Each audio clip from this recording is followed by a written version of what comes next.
ठाकुर जी वृंदावन पधारे। वृंदावन का निर्माण स्वयं किशोरी जी ने अपने हस्त कमल से किया है। वृंदावन में प्रवेश, वृंदावन में निवास, वृंदावन में किसी भी प्रकार की स्थिति बिना श्री जी की आज्ञा के नहीं होती। अगर कोई ऊंझा में बैठ कर के भी वृंदावन को याद कर रहा है तो ये भी किशोरी जी की कृपा से है। वो अपने आप नहीं कर सकता, अपनी इच्छा से वृंदावन का स्मरण नहीं कर सकता। वृंदावन की स्मृति भी तभी होती है जब किशोरी जी चाहें। ऐसा श्रीधाम वृंदावन, ठाकुर जी वहां पधारे। वृंदावनम संप्रविश्य सर्वकाल सुखावहम गोप गोपी गवाम सेव्यम पुण्याद्री तृणविरुधम। भगवान वृंदावन आकर के अति प्रसन्न है। क्यों? क्योंकि श्रीधाम वृंदावन सर्व कालीन ठाकुर जी को सुख देने वाला है। ठाकुर जी जब विहार करते हैं वृंदावन में तो लता गुल्म वृक्ष सब ठाकुर जी के अनुकूल हो जाते हैं। श्री कृष्ण जब मार्ग में चलते हैं तो सारे वृक्ष नीचे को झुक जाते हैं, मानो ठाकुर जी को प्रस्तुत करते हैं, हमारे फल ले लो, हमारे पुष्प ले लो, हमें एक बार स्पर्श कर दो। और ठाकुर जी समस्त वृक्षों को स्पर्श करते हुए, किसी के फल लेते हुए, अरे जिस वृक्ष में फल नहीं होते वो फल प्रकट कर देता है। ठाकुर जी आ रहे हैं, क्या पता ठाकुर जी स्पर्श कर लें, हमारे फल को स्वीकार कर लें। वृंदावन में यमुना जी का पावन तट है जहां पर बैठ करके ठाकुर जी मधुर मधुर वंशी बजाते हैं, प्रेम से सब गोपियों को, गोप गोल ग्वालों को सुख देते हैं। ये वेणुनाद, वंशीनाद कहां हुआ? गोकुल में नहीं हुआ। वंशीनाद ठाकुर जी ने वृंदावन में प्रारंभ किया। एक संत कथा सुना रहे थे, बहुत ध्यान से सुनना। ठाकुर जी ने वंशी बजाना शुरू कैसे किया? वंशी का निर्माण ही ठाकुर जी ने किया है। भगवान गौ बहुत प्रिय है। एक दिन गौ रोती रोती ठाकुर जी के पास आई। ठाकुर जी बोले, अरे तू काईकू रोवे, कहा भयो? मुझको बहुत जोर ते भय लगे। कौन ते भय लगे तो को? बोले मुझे मानवन ते भय ना लगे, मुझ कोई जानवर ते भय ना लगे, मुझ पर्वतन ते भय ना लगे, मुझ नदी ते भय ना लगे, एकमात्र ये बांस है जहां से मुझको बहुत भय लगे। छोटो बालक भी अगर बांस उठा ले तो गैया डर जाए, बांस से डर लगे। ठाकुर जी बोले, जा बांसते तो को डर लगे, वही बांसते तो को प्रेम कराऊंगा। ठाकुर जी ने जैसे ही एक हाथ से बांस पकड़ो तो जैसे ही एक हाथ को स्पर्श कियो 3 छिद्र प्रकट हुए, दूसरे हाथ को स्पर्श कियो 3 छिद्र और प्रकट हुए, और जैसे ही वो पकड़ करके अधर पर धारण करी 1 छिद्र और प्रकट भयो। जैसे ही प्राण पिरोए ठाकुर जी ने, ऐसी मधुर ध्वनि निकली वंशी बांस में ते। गैया के नेत्र बंद है गए, अपने आप चारों थनंते दूध प्रवाह हैने लगो। पूंछ उठा करके गैया चारों तरफ ठाकुर जी के डोलन लगी। और वही दिनासों ठाकुर जी गैया को सुख देवे के काजे वह बांस को वंशी बना करके मधुर मधुर स्वर में बजा में। पहलो कारण वंशी नाद को गैया को सुख देनो, क्योंकि ये गैया भयभीत होवे। अरे गैया तो को यही बांसते ही प्रेम कराऊंगा मैं, या हमारे ठाकुर जी वासों बंसी बजा में वेणुनाद करें। ऐसी मधुर वंशी बजा में कि गोपियों को अपने घर में बैठे बैठे ठाकुर जी के दर्शन होते हैं। उसी को वेणु गीत कहा गया श्रीमद् भागवत। कभी अवसर मिले बंधुओं तो आप लोग YouTube पर जयपुर की अकिंचन कथा सुनिए। पहले हम अकिंचन कथा करते थे, लेकिन अब बहुत जल्दी फिर से करेंगे। अकिंचन कथा में पंडाल नहीं होता, अकिंचन कथा में माइक नहीं होता। आप लोगों की कथा शाम 8 बजे से रात्रि 11 बजे तक होती है। अकिंचन कथा सुबह 3:45 बजे से 7 बजे तक होती है। सुबह सुबह भोर में होती है, नदी के तट पर होगी, पहाड़ पर होगी, ऐसे प्राकृतिक स्थान पर होती। पर आजकल इतनी भीड़ हो जाती है, इसलिए अकिंचन कथा अभी विश्राम में है। लेकिन बहुत जल्दी हम गिरनार में अकिंचन कथा करने वाले हैं। हमारी बात भी हो गई है, डील भी हो गई है, लेकिन उसके बारे में कथा प्रारंभ होने से एक दिन पहले ही बताएंगे। तो जो एक दिन में आ पाएगो ऊपर ही करेंगे पहाड़ पर कथा, वहीं अकिंचन कथा होगी सुबह सुबह 3:45 बजे। क्या सुख मिलता है, इतना आनंद आता है अकिंचन कथा में। तो एक बार जयपुर की अकिंचन कथा सुनिएगा, और उसमें भी वेणु गीत पर जो कथा हुई है, 3 दिवस की कथा है, अंतिम कथा वही हुई अकिंचन। इतनी मधुर कथा हमने गाई है, हम ही बता रहे हैं आपको। उसमें वेणु गीत के जो भाव प्रकट करती हैं गोपियां, आहा। कि वरहा पीड़म नटवर वपु कर्णयो कर्णकारम विभ्रदवासः कनक कपिसं वैजयन्तीं च मालां रन्ध्रान् वेणो अधर सुधया पूरयन् गोपवृन्दै अक्षणवतां फलमिदं न परं विदाम सख्य प्रसूनन विवेशयतोर्वयस्यै वक्त्रं ब्रजेश सुतयोरनु वेणुजुष्टं यैर्वा निपीत मनुरक्त कटाक्षमोक्षम। गोपियां कहती हैं, ध्यान से सुनिए सब लोग, इधर देखो। बोले आपने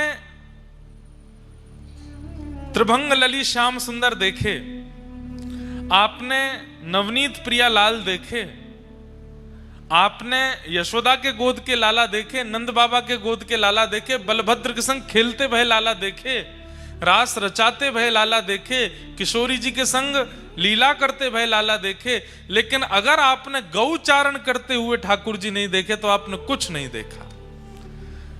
गोपियां कहती हैं ठाकुर जी के सर्वांगीण रूपों में सबसे सुंदर स्वरूप कौन सा है? बोले जब ठाकुर जी गैया चराने जाते।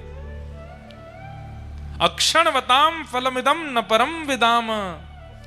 अरे इन आंखों को प्राप्त करने का सबसे बड़ा साफल्य क्या है? इन आंखों से पूरी दुनिया सृष्टि देखना नहीं, इन आंखों से गैया चराते हुए श्री कृष्ण को देखना। गोपियां कहती हैं हम किन शब्दों में वर्णन करें उस झांकी का। जब ठाकुर जी गौचारण करने जाते हैं, ऊंची धोती पहनते हैं, पांव में मोटे मोटे सोने के कड़ूला पहनते हैं, हाथों में कड़ूला पहनते हैं, गले में कोई माला नहीं पहनते, गले में गैया के पाम बांधवे वारे लोमना रस्सी, जहां में गोबर और रज लगी भैया वाकू पहने, सिर पे भी वही लोमना को बांधे, वही में मोर पिछ लगा लें। अब लोमना एक रस्सी है जिससे गैया के चरण बांधते हैं। ठाकुर जी मन में विचार करें कि अब ये लोमना मैंने बांध तो लियो, लेकिन ये सुंदर कैसे लगे।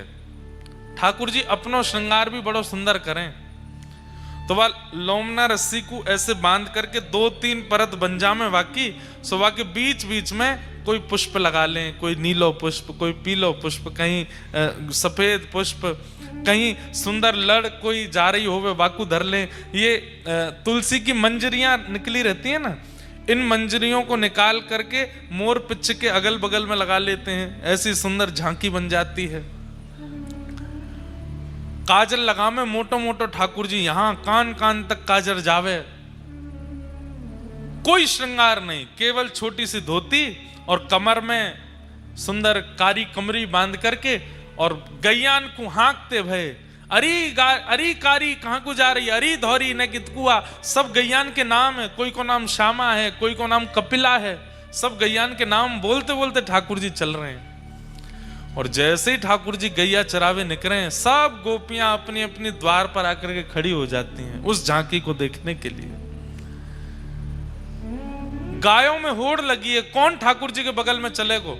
अच्छा बंधु एक बात बताएं, ये ठाकुर जी ऐसे खड़े होते हैं, दोनों पैर ऐसे कर लेते हैं, क्यों? जब जब ठाकुर जी त्रिभंग ललित स्वरूप धारण करके खड़े होते हैं, जैसे ही दोनों पैर ऐसे करके और ऐसे मुद्रा बनाते हैं, तो यहाँ कोहनी के नीचे एक गैया आ जाए, अपनी कमर लगा दे, तो ठाकुर जी वहां पे ऐसे खड़े रह जाएं। गैया नहीं है तो कोई सखा आ जाए, सखा नहीं है तो कोई वृक्ष जो दूर है वो मन में विचार करे ठाकुर जी ऐसे त्रिभंगी भये हैं, अरे मैं इतना दूर कायकू हूं, तो वो वृक्ष जो जड़ है वो चैतन्य होकर के अपनी डाल वहां तक पहुंचा देता है ताकि ठाकुर जी को न एक सहारो मिल जाए। आज मंदिरों में हम दर्शन करते हैं तो ठाकुर जी को कोई सहारा नहीं दिखता, लेकिन कभी वृंदावन में त्रिभंग लली श्याम सुंदर को जब आप देखो तो उस समय कुछ इमेजिन किया करो, जैसे या कोहनी के नीचे कोई तो है, या तो गैया है, या तो कोई वृक्ष है, या कोई सखा है, या कोई गोपी है, या दाऊ दादा है, कोई तो है। और कभी कभी अनुभव करते करते स्वयं को ही देख लो, हम खड़े हैं ठाकुर जी के नीचे, यहाँ कंधा लगा के ठाकुर जी ऐसे बंशी बजा रहे हैं। गैयान में होड़ लगी है, कौन खड़ो होगा ठाकुर जी की कोहनी के नीचे, और वह होड़ के चक्कर में गैयान के खुरन से उड़वे वाली धूल ठाकुर जी के प्रश्वेत पसीना से जाकर के चिपक रही है। अपने आप ही सुंदर सुंदर आकृति बन रही है। यहाँ बीच में तिलक है और तिलक के बगल में ठाकुर जी की मधुर मधुर आकृति, गालन पे, माथे पे, किनारे पे, सुंदर केश की अलकावलियों पर भी गौ रज लगी वही है। ऐसे ठाकुर जी वन में गैया चरावे के काजे जा रहे हैं। गोपियां कह रही हैं जिन्होंने ये रूप नहीं देखा, ये छवि नहीं देखी, उन्होंने कुछ नहीं देखा। अक्षणवतां फलमिदं न परम विदाम सख्य प्रसूननु विवेशयतोर्वयस्यै वक्त्रं ब्रजे ससुतयो रणवेणुजुष्टं यैर्वानिपीतमनुरक्तकटाक्षमोक्षं गोप्यः किमाचरदयं कुशलं स्म वेणु दामोदरो दामोदराधर सुधामपि गोपिकानां भुङ्क्ते स्वयं यद विशिष्ट रसं हृदिन्यो हस्यत्वचोश्रुमुमुचोस्तरवो यथार्या। बांस की बंसी जब ठाकुर जी बजाते हैं तो वो रस, वो स्वर जैसे ही गोपियां सुनती हैं, गोपियों के नेत्र बंद हो जाते हैं और घर में बैठी हुई गोपियों को ठाकुर जी कोसों दूर गैया कैसे चला रहे हैं उसका अनुभव होने लग जाता है। जैसे अब ये थोड़ा समझिएगा इस भाव को, ठाकुर जी ने किलोमीटरों दूर जाकर के वंशी बजाई, अब वो वेणु की ध्वनि सब गोपियों को सुनाई दी, सब गोपियों के नेत्र बंद होते हैं, पर जिस गोपी के चित्त में उस दिन बहुत प्रगाढ़ प्रेम होता है, उसको ठाकुर जी वन में क्या कर रहे हैं वो दिखने लगता है और वो गोपी बोलने लगती है, तो बाकी की गोपियां अपने अपने घर से निकल के उस गोपी के पास आ जाती हैं और बैठ करके कहती हैं, अरे बता तो श्याम सुंदर कहा कर रहे हैं। तब वो गोपी बताती है, अरे श्याम सुंदर तो अब गिरिराज जी पर चढ़े हैं, गिरिराज जी पर एक शिला पर बैठे हैं, अब यमुना जी में अपने पांव डार करके बैठे हैं। और कहा है रो, बोले ठाकुर जी की वेणुनाथ सुन करके गैया के बछड़ा बछिया जो दूध पी रहे हैं उनको मुख थन में लगो रह गए हो, दूध मुख में है, भीतर निगल नहीं रहे हैं। वन के हिरण वो सब घास चर रहे हैं, लेकिन ठाकुर जी की वंशी की ध्वनि जाते ही मुख में घास लगी रह गई है, चबाना भूल गए, सब कान उठा करके केवल वंशी सुन रहे हैं। यमुना जी की धारा स्तब्ध हो गई है, यमुना जी आगे को बह नहीं रही हैं। क्यों? ठाकुर जी वहीं तट पर खड़े होकर के वंशी बजा रहे हैं, उनके रूप माधुरी का दर्शन कर रही हैं। पवन वायु जब बह रही है तो जितने वृक्षों का स्पर्श करके वायु आती है, उस वृक्ष दूर खड़े खड़े वृक्षों के पुष्प प्रार्थना करते हैं, हे पवन देव आप इतनी तीव्रता से बहो ना कि हम टूट करके आपका माध्यम ले लें और आपकी छाया में, आपकी तरंग में बहते हुए श्री कृष्ण के चरणों में जाकर के अर्पित हो जाएं। इतनी मधुर वंशी बजा रहे हैं। अरे देखो तो सही, कहा भयो? बोले कहा भयो? बोले वन में खूब तेज धूप है, सूर्य महाराज दर्शन कर रहे हैं ठाकुर जी को, लेकिन तभी आकाश में एक छत्र की भांति एक बादल घूमता हुआ आयो, और जहां जहां श्री कृष्ण जा रहे हैं वहां वहां वो छत्र की तरह बादल ऊपर घूम रहे हैं, कहीं ठाकुर जी पर सीधो प्रकाश नहीं पड़े। ये सब दर्शन किसको हो रहे हैं? गोपियों को हो रहे हैं, अपने घर में बैठ करके, और श्री शुकाचार्य जी उसका वर्णन कर रहे हैं।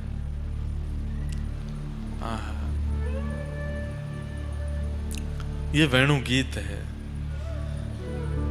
ऐसे वेणु गीत के माध्यम से गोपियों के चित्त को दर्शन ठाकुर जी करा रहे हैं। बंधुओं, एक बात हम सत्य बताएं आपको,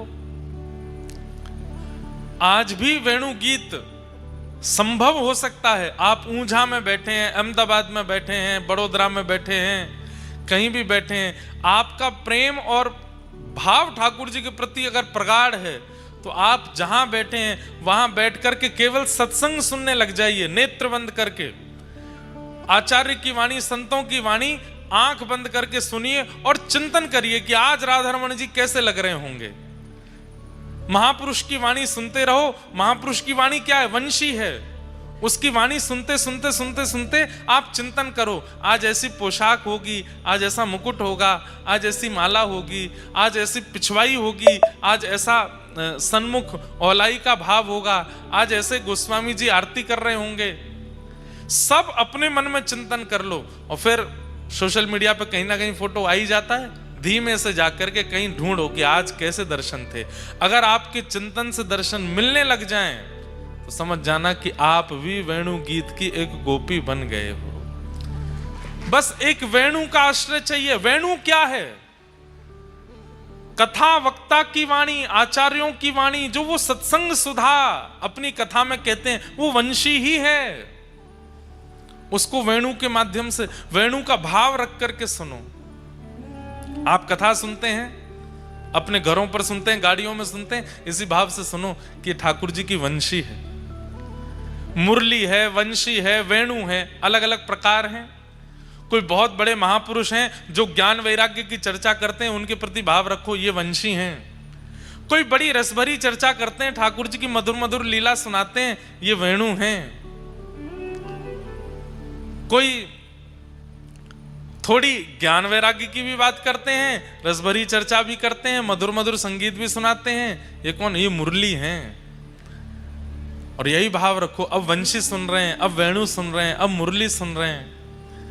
आप आचार्य वाणियों को ठाकुर जी की वंशी मान करके जब सुनने लग जाओगे, जिन ठाकुर का चिंतन करोगे, जहां बैठ करके करोगे, एक बार नहीं, 2 बार नहीं, 10 बार नहीं, कुछ प्रयास करते करते ऐसा होने लगेगा कि आप कितनी भी दूर बैठे हो, सत्संग वार्ता सुनते सुनते जैसा चिंतन करोगे वैसा श्रृंगार ठाकुर जी का होगा।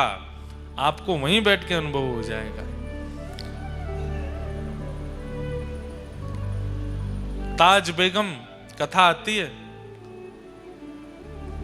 हिंदू नहीं थी वो, मुस्लिम थी। मंदिरों में प्रवेश वर्जित था उनके लिए। क्या करती थी? तो मंदिरों के बाहर जो संत महापुरुष बैठे कीर्तन करते, कथा सुनाते, उनके पास बैठ जाती और उनकी कथा सुनते सुनते नेत्र बंद कर लेती। मंदिर में तो नहीं जा सकती, निषेध है मेरा जाना। बाहर ही बैठे बैठे चिंतन करती, आज ठाकुर जी ने लाल पोशाक पहनी होगी, आज स्वर्ण का मुकुट धारण किया होगा, कानों में मकराकृत मत्स्याकृत कुंडल पहने होंगे, गले में मोतीन की माल होगी, आज भोग में ठाकुर जी को ये पधराया होगा, कढ़ी भोग होगा, चावल भोग होगा, ऐसा भोग होगा। वहीं बैठे बैठे चिंतन करती, और जैसे ही मंदिर से दर्शनार्थी बाहर निकल के आते तो बस उनके आगे हाथ जोड़ के कहती, हमें और कुछ नहीं, बस इतना बता दो आज पोशाक कैसे वर्ण की है।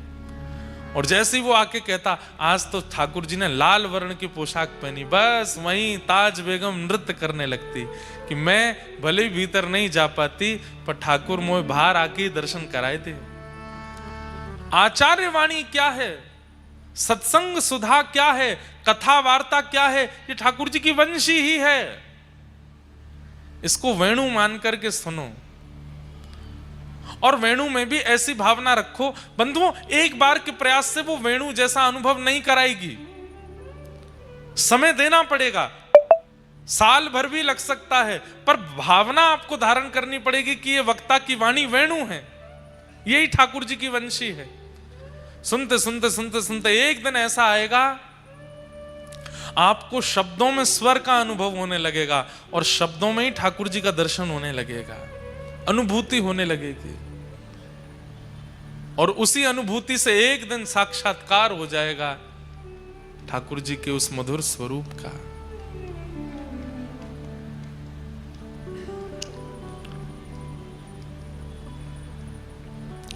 वेणु बजाते हैं ठाकुर जी, वंशी का नाद सुनकर के सब गोपियां आनंदित हो जाती हैं। भगवान ने कृपा की, सब गोपियों को अनुभव कराया और चीर हरण के माध्यम से एक लीला करके ठाकुर जी ने सबको शरद पूर्णिमा पर रास के लिए आमंत्रित किया। इसी बीच ब्रजवासियों के द्वारा इंद्र पूजा होती है और ठाकुर जी सब ब्रजवासियों से निवेदन करते हैं कि तुम सब इंद्र छोड़ सांचे देव की पूजा करो। कौन सांचे देव हैं? बोले गोवर्धन नाथ। और सब ब्रजवासियों को लेकर के ठाकुर जी श्री गिरिराज जी गए, वहां जाकर के 56 भोग पधराए, गिरिराज जी की परिक्रमा करी और परिक्रमा करके श्री गिरिराज जी को वंदन किया। जब इंद्र को पता चला कि मेरी पूजा बंद हो गई तो खूब मूसलाधार बारिश करी। ब्रजवासी दौड़ने लगे, त्राही माम करके, बचाओ बचाओ बचाओ, इंद्र हमें मार देगो। तब ठाकुर जी ने नख पे धार लियो गिरिराज नाम गिरधारी पायो है। नख पे धार लियो गिरिराज नाम गिरधारी। 7 बरस के ठाकुर जी 7 कोस लंबे चौड़े गिरिराज पर्वत को अपनी बाम हस्त की कन्नी उंगली के नख पर धारण कर लेते हैं। बोल गोवर्धन नाथ की, श्री गिरिराज धरण की। नख पे धार लियो गिरिराज नाम गिरधारी पायो है। नख पे धार लियो गिरिराज नाम गिरधारी पायो। नख पे धार लियो गिरिराज नाम गिरधारी पायो है। नख पे धार लियो गिरिराज नाम गिरधारी पायो। गिरधारी पायो है, नाम गिरधारी पायो है। धारी पायो है, नाम गिरधारी पायो है। ओ नख पे धार लियो गिरिराज नाम गिरधारी पायो है। नख पे धार लियो। करताल बजा के गाओ। और कहा कि ओ ठाकुर जी ने सुरपति पूजा मेट कृष्ण गिरिराज पूजायो है। सुरपति पूजा मेट कृष्ण गिरिराज पूजायो है। 1.25 लाख मण सामग्री को भोग लगायो है। ओ 1.25 लाख मन सामग्री को भोग लगायो है। 1.25 लाख मन सामग्री को भोग लगायो